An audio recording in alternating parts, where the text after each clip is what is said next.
Messieurs les présidents, mes chers collègues, mesdames et messieurs les membres du groupe de travail sur l'avenir des institutions. Madame Laure de la Raudière, en qualité de présidente, et moi-même, qui ai succédé à Thierry Mandon en fonction de rapporteur à la suite de sa nomination au gouvernement, avons conduit jusqu'en octobre dernier une mission d'information de la conférence des présidents sur la simplification législative. Cette mission a été créée à votre initiative, Monsieur le Président de l'Assemblée nationale, en novembre 2013. Partant du constat que l'inflation normative et la dégradation de la qualité de la loi, que maintes rapports dénoncent régulièrement depuis maintenant plus de 20 ans, continuent de progresser, nous pourrons y revenir à travers quelques chiffres lors de notre échange, notre mission a réfléchi aux réformes institutionnelles qui pourraient être utiles pour opérer dans notre pays un changement de culture normative. Très tôt, nous avons fait le choix de nourrir nos travaux d'une étude comparative des bonnes pratiques adoptées à l'étranger, notamment chez nos voisins européens. Nous avons effectué 4 déplacements en Belgique, au Royaume-Uni, en Allemagne et aux Pays-Bas. Ces déplacements ont été utilement complétés par les réponses apportées par 9 des 10 parlements européens auxquels nous avons adressé un questionnaire sur la procédure législative par l'intermédiaire du Centre européen de recherche et de documentation parlementaire. L'audition à l'Assemblée nationale de représentants de l'Organisation pour la coopération et le développement économique, OCDE, a en outre permis d'apporter un éclairage sur les diverses initiatives pour mieux légiférer qui ont été prises par le Canada, l'Australie, ainsi que par 15 pays membres de l'Union européenne.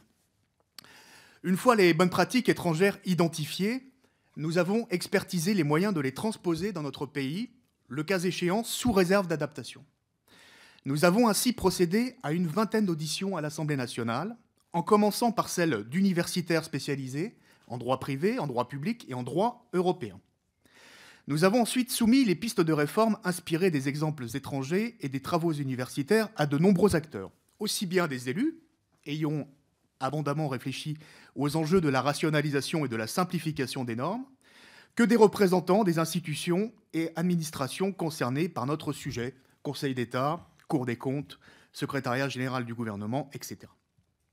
Enfin, la mission a recueilli l'avis du secrétaire d'État auprès du Premier ministre, chargé des relations avec le Parlement, Jean-Marie Le Guen. Madame Laure de la Raudière et moi-même avons mené ces travaux en bonne intelligence. Le caractère transpartisan de la mission, dont la composition reflétait la configuration politique de l'Assemblée nationale, a favorisé une approche constructive et consensuelle. Preuve en est que les 15 propositions formulées dans notre rapport pour améliorer la fabrique de la loi ont été adoptées à l'unanimité le 7 octobre 2014. Preuve en est encore qu'à l'occasion de l'examen de votre proposition de résolution modifiant le règlement de l'Assemblée nationale, Monsieur le Président, fin novembre 2014, Madame Laure de la Raudière et moi-même avons co-signé des amendements tendant à inscrire dans notre règlement 2 de nos propositions. Première proposition vise à renforcer le contrôle du Parlement sur la qualité des études d'impact en prévoyant qu'au stade de l'examen d'un texte en commission, l'intervention liminaire du rapporteur de la commission saisie au fond présente systématiquement l'étude d'impact sur le projet de texte avant même l'examen des articles et des amendements. La deuxième proposition tend à rendre l'évaluation ex post plus méthodique en systématisant l'élaboration de rapports d'évaluation, donc distincts des actuels rapports d'application, dont la rédaction serait confiée 3 ans après l'entrée en vigueur d'une loi à un binôme de rapporteurs, majorité, opposition. La première de ces 2 propositions a été satisfaite dans une certaine mesure par l'article 19 de la réforme du règlement adopté par notre Assemblée. Cet article a modifié l'article 86 du règlement pour prévoir que les rapports faits en première lecture sur un projet ou une proposition de loi comportent une contribution écrite du co-rapporteur d'application du texte appartenant à l'opposition. Contribution qui porte, s'il y a lieu, sur l'étude d'impact jointe au projet de loi. La seconde de nos propositions adoptées a été inscrite à l'article 37.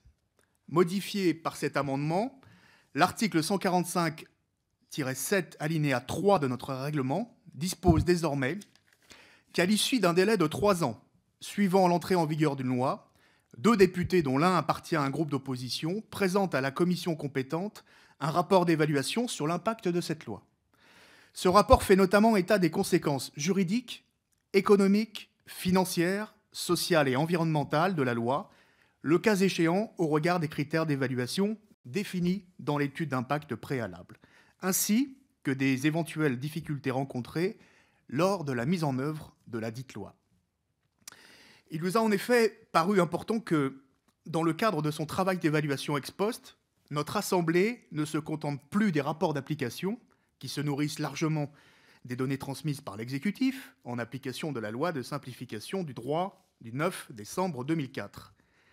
Ces nouveaux rapports triennaux d'évaluation auront vocation à analyser ex post l'impact concret, l'opérationnalité et l'adéquation des mesures adoptées au regard des objectifs qui leur étaient assignés, et ce, dans le cadre d'un programme annuel d'évaluation défini par le bureau de la commission compétente, ce qui sera de nature à éviter les doublons en cohérence avec le nouvel article 47.2 qui a été inséré à votre initiative, Monsieur le Président, dans le règlement pour prévoir une coordination des travaux d'évaluation des différentes instances de l'Assemblée nationale.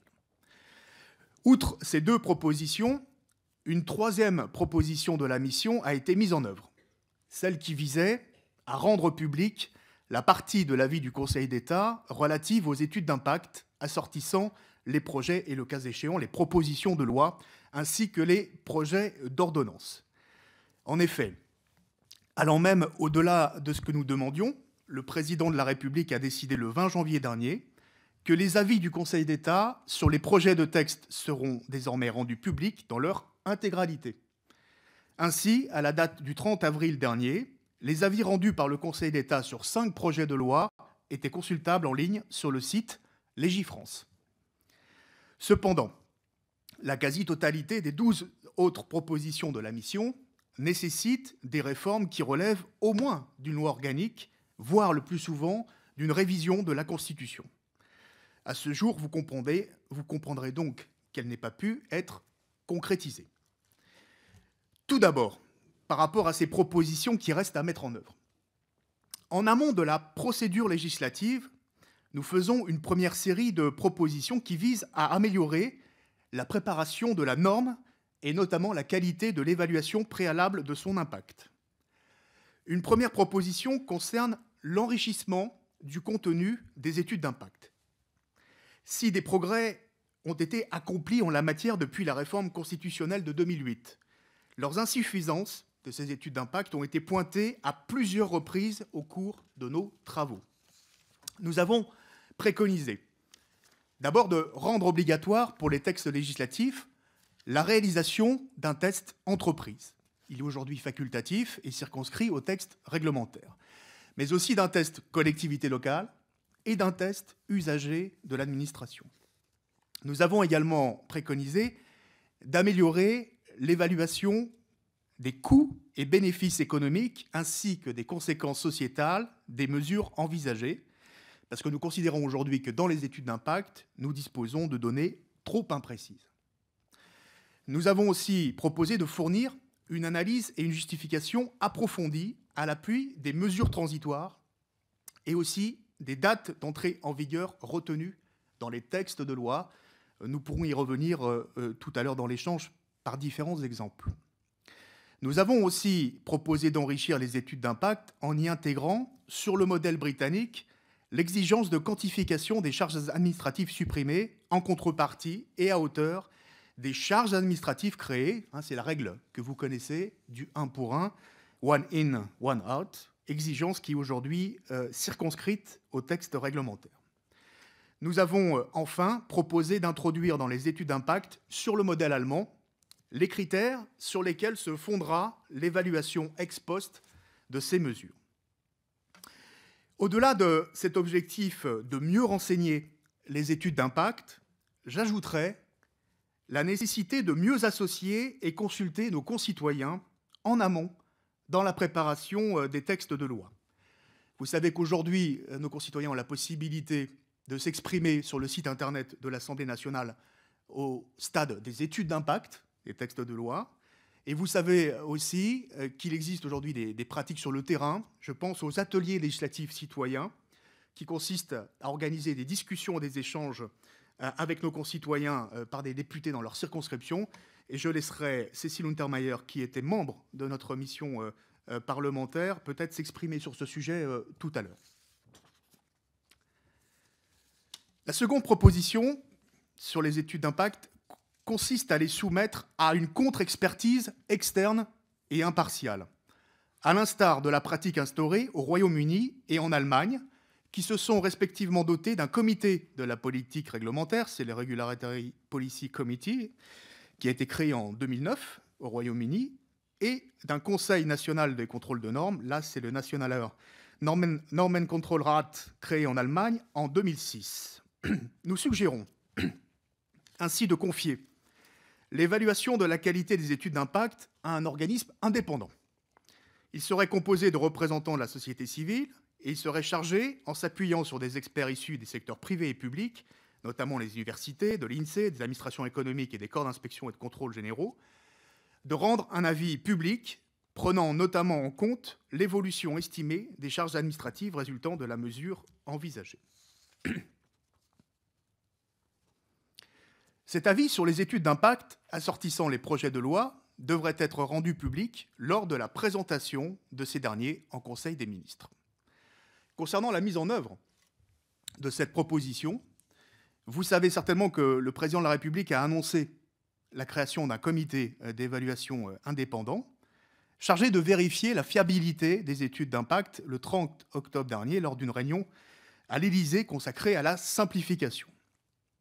Le ministre en charge de la réforme de l'État et de la simplification, M. Thierry Mandon, a également précisé le 28 novembre dernier à l'Assemblée nationale, lors d'un colloque que vous avez organisé, Monsieur le Président, sur le mieux légiférer, que la création de cette autorité indépendante interviendrait au cours de l'année 2015, sans doute le 1er juillet prochain.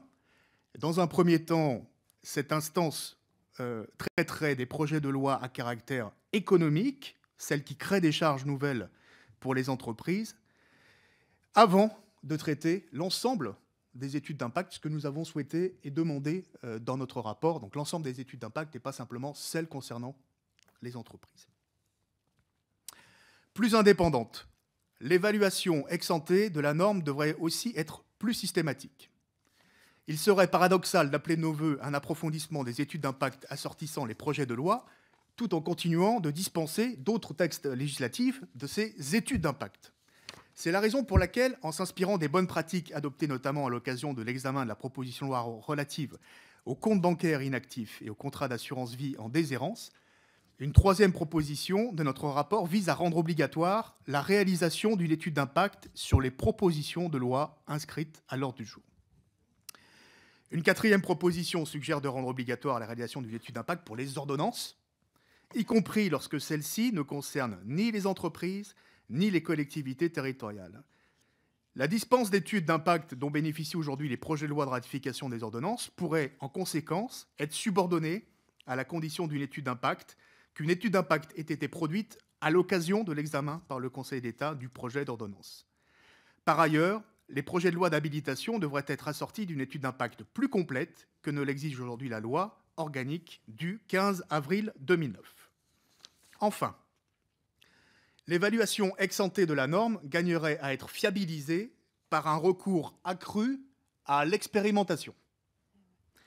C'est l'objet de la cinquième proposition de la mission qui a suggéré d'en développer l'utilisation avant la généralisation de certains dispositifs législatifs et d'en consolider les effets juridiques à l'exemple de ce qui s'est passé, mais on pourra donner d'autres exemples dans la suite des échanges, sur l'expérimentation de la présence de jurys citoyens dans les juridictions correctionnelles.